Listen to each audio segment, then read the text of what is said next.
video is just about playing catch up of all the films that I've already watched that I've not yet reviewed on this channel, because I was just trying to get the 2025 film ranking done as soon as possible, which I did procrastinate a lot. Now, this is a good selection of films and all that. Some that you've definitely heard of, some that you have probably definitely not heard of, and some mixtures in between. Let's just get into this, shall we? I just want to be sitting in my bed reading right now. First up, Moana. I, for one, think that Moana is a bit overrated. It's not bad, not in the slightest. But I never really understood why people constantly glazed it as much as they did. I really hate the streak that's happening here. Yeah, sure. It has a lot of things that is going for it. It is definitely a really good film with some strong themes, strong characters, gorgeous looking animation, especially for the water and all that. But I just think it's a really good film and not a 10 out of 10 masterpiece. That is honestly just my opinion. All that. I really like Moana. She's a very interesting protagonist. And I like the journey that she goes on. Maui's a lot of fun. The ocean has a lot of personality, as well as Hey Hey the chicken. And I was surprised about how good this animal sidekick was in this. There was a lot of heart within this, with some good character growth for Moana and Maui, especially with them struggling with their insecurities and their flaws and all that. I definitely bought into their growing friendship, and I really like the resolution that the film ends on with them parting ways, with hints of them just joining together, with hints of them reuniting sometime in the future, which unfortunately we got for that crappy Moana 2 now, so that's great. I'm glad that we got that instead of an actual good film. Anyways, overall, it's a good time. It's not the best of the revival era of Disney, not in the slightest. I think there are tons of other films that are much better than this one, but I completely understand why so many people love this. Next one is a film that unfortunately doesn't have a poster, but it's a short film made by a guy called Chris Shepherd called Safari. This was the film he made to get into university, which he also went to the same university that I'm going to right now. So yeah, I mean, it's a lot of fun. It's very nonsensical and yet incredibly funny. I like the stop motion that was done within this, and it's just so bizarre the way it's done, especially how the story has been told and all that. I've definitely found this to be an enjoyable time. I do wish I could find this somewhere, but I just can't be. I'm just not able to find it. But yeah, it's an enjoyable time, and I just like it. It's fun. A lot of these films that I was watching, I watched them just so I could do research for my dissertation in university. And here, it's one of them. I was trying to understand how light and shading works within these animated films. With this one being the 1941 Fleischer cartoon of Superman. Being a very early example of Superman in media, it pretty much gets him right. Being the symbol of justice and all that is good. But it's also Saturday morning cartoons that the audience would watch in a theatre back in the 40s. Yeah. There's a mad scientist who's a villain in this. He's just a goofy villain of the week. Yeah. Lois Lane is an early example of female characters actually having agency in a story and goes to report the story even if she just did get captured by the door. I like the simplistic animation, and I like the credit scenes at the opening. It was cool. Yeah, overall it's not overly incredible. It's just simple, and that's just what makes it work. I've already talked about this in my 2025 film ranking, but Winter in March. It's a political animated short about a Russian couple who lives in St. Petersburg trying to escape Russia during the war. Yeah. And it's investing. I found this story intriguing, and that's just about it. It's something one might think could be the case when trying to understand those who live in these war-torn countries and them just wanting to get away from all the carnage and all that. I like the stop motion aspect of how all the characters and all the environment is made out of fabric and all that, and the sound design, it melds within the animation, and the way that things break within it. It sounds like fabric, and I really like that. It's well, really good. I felt for the couple when watching this, and it's just a decent time. It's just a good time. I like it, but I'm sure not everyone's going to feel the same way for a political piece about a Russian couple trying to escape Russia. But hey, what do I know? Time for a film that I'm hoping everyone loves. Up. This is one of the most sweet, heartfelt, and wholesome films I have ever seen. I remember watching this all the time when I was a kid, and I absolutely adored everything about this. I found all the characters to be very sweet and well, I felt for Carl and his journey of letting go of the past in order to move on with his future, with whatever time he has left with his future. His friendship with Russell is very sweet, and I really enjoyed the bond between the two. They had good back and forth dynamics, and with the likes of Doug and Kevin along for the ride, it definitely adds to the wholesome side of it all. The score is absolutely beautiful. Well done, Michael Giacchino. I'm not surprised that this actually won an Oscar. Yeah, a lot a lot of the moments with it here, it might seem like it's very simplistic, but it's done but it's done really well.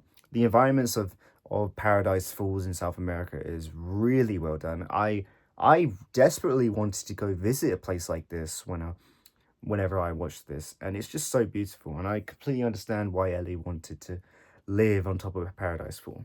And I will say the scene of where Carl reads through Ellie's adventure book and sees that all the adventures that he and Ellie went through when they got married and they lived throughout the entire life. And the end where she signs off the book saying, "Thank you for the adventure. Now go and have a new one." That got me every time when I was a kid. Sure, the opening 10 minutes is perfect, but that scene alone is as good, if not even better than the opening 10 minutes. I really, really liked it. I really, really love that scene. And the best way I could describe this film is that it's really sweet and just a film that gets you crying when you feel like you're in the mood for crying. I didn't cry to this, but I'm sure anyone else will. It is just a really good film, and I love it to bits. I'm not sure why so many people were dunking on this, though I can understand at the same time, but really, how could you hate a film like this? It's just incredible. Okay, this is the why did I watch this sort of film? I'm looking at Letterboxd right now. It's on Sky Store for some bloody reason. The Moshi Monsters movie. I watched this because I was listening to the Strange Glove song on YouTube. And then I found out that this was on YouTube. It's probably going to be taken off of YouTube now, but I don't know. At least I got to see it on YouTube. It's on the Moshi Monsters account if you want to go see it. This film is not good. It's very generic. The characters are nothing burgers.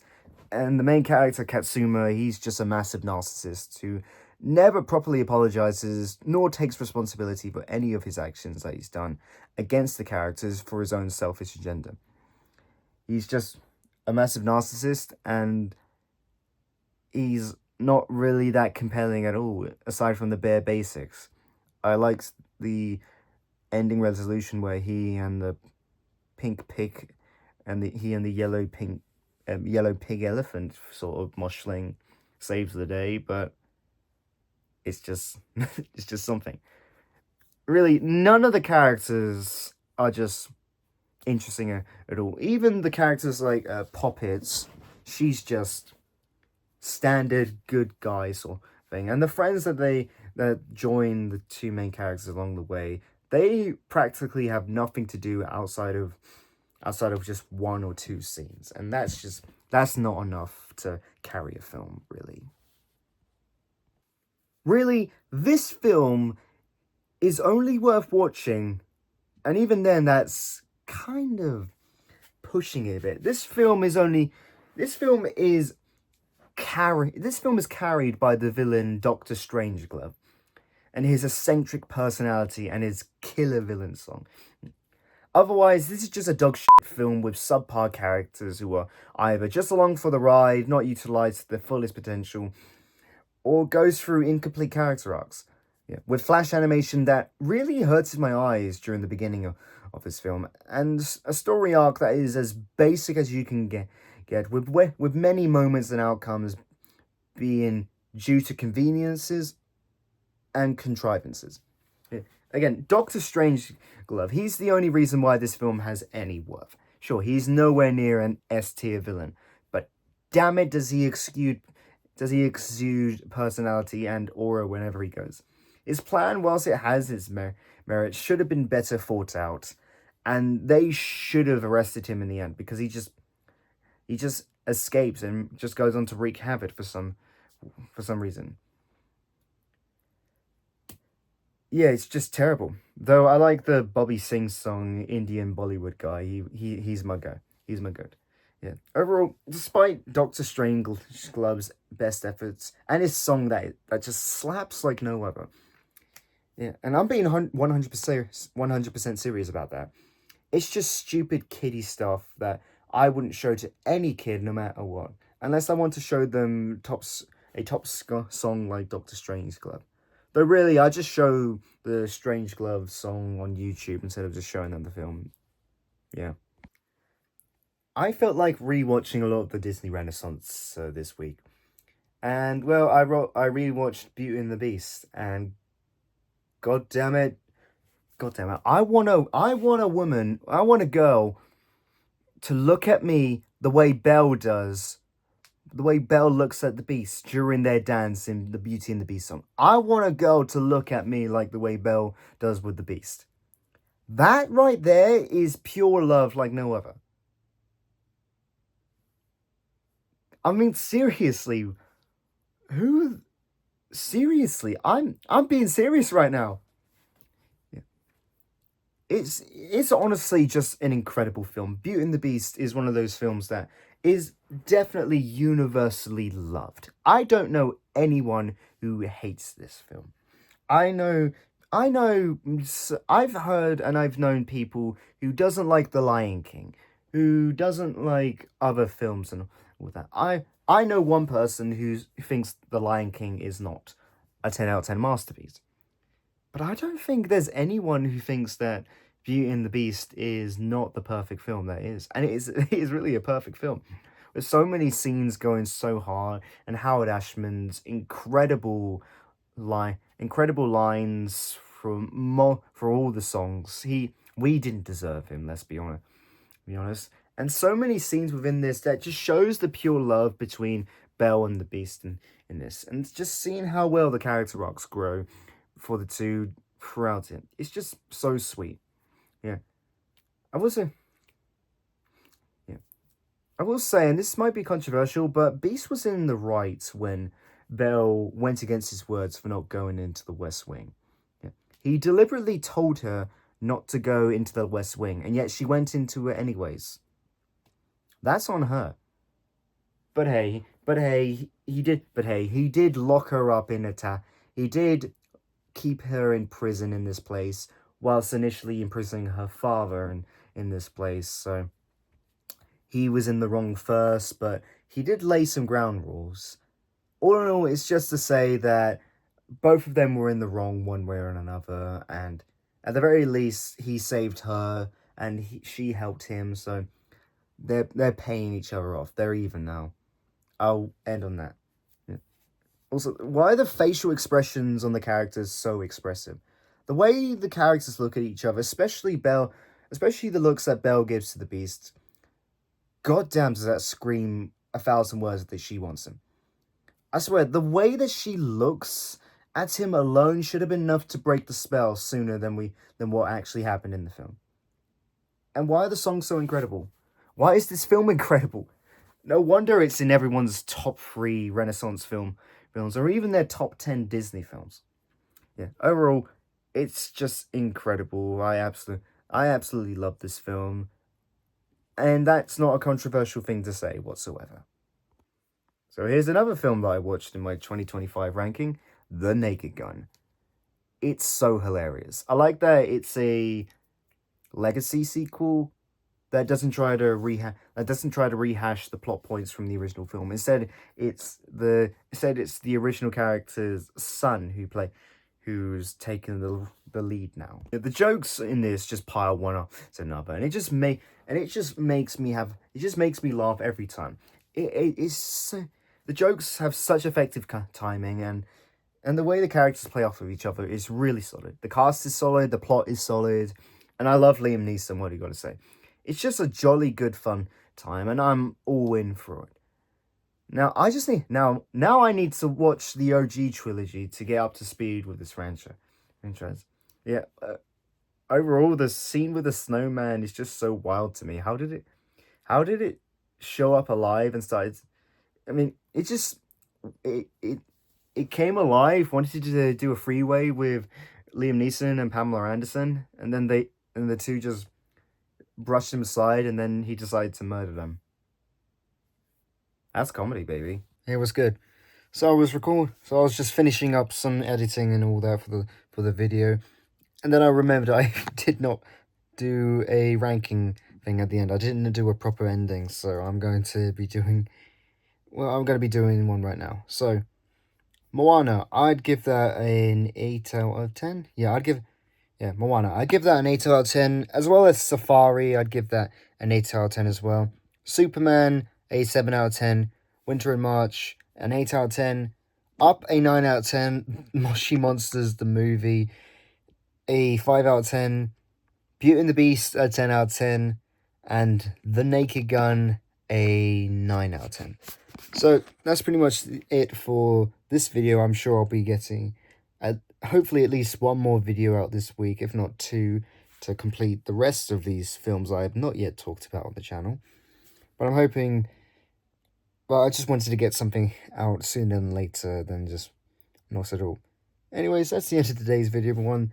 My channel is used to be a third, fourth, or fifth perspective for anything when it comes to media and all that, primarily film at this point. And I just like talking about these. I don't care if nobody watches this, I just like talking about it. Yeah, please like, subscribe if you're new, and leave a comment down below of what you want to see next. And I'd like to thank you very much for watching this video, and I'll see you all later. Have a good one.